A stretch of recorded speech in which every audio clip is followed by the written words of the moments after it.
All right, I was helping a friend of mine to break story this week, and we were trying to come up with a solution to a problem we were having with a character that had to make some choices, that had to function both as a plot device and mean something to them emotionally.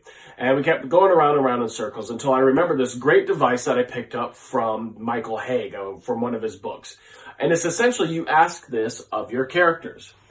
I'll do whatever it takes to accomplish blank. That's their goal. Just don't ask me to do blank. And so that second blank is exactly what you make them do in order to achieve their goal. You make the conflict directly oppose the character's goals.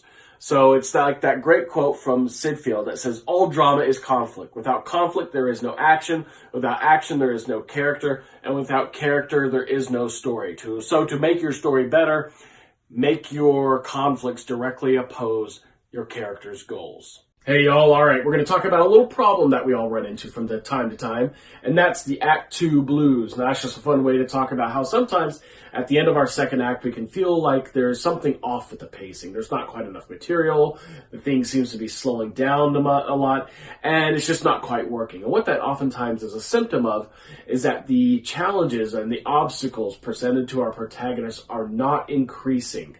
We need to make sure that they're continually increasing both with frequency and intensity. The risk factor has to keep on going up.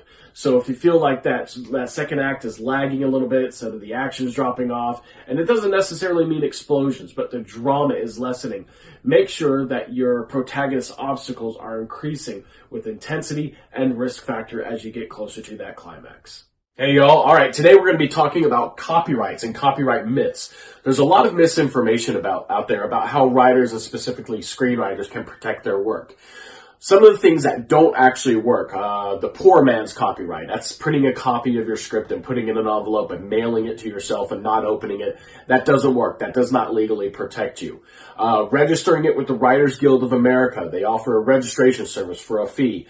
That does not work. It's a waste of money. If you actually legally want to protect your work and have it matter in a court of law, then the only way you can do that is to get an official U.S. copyright. And you do that through copyright.gov. It's a very simple process. It's not hard to do.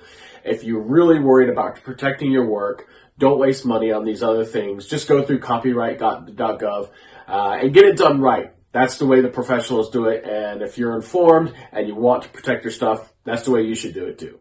Hey y'all, just wanted to talk about a concept I'm sure you've heard of, but it's now becoming more apparent during this coronavirus lockdown, and that is that creativity is a muscle. It is not a reservoir. If you don't do something creative, you're not building up your creative juices, so when you decide to open the floodgates, all of a sudden you'll have all this influx of creativity. No, it's much more like a muscle. You have to keep using it. You have to keep flexing it over and over again so that when you need it the most, you'll have lots of strength to pull on.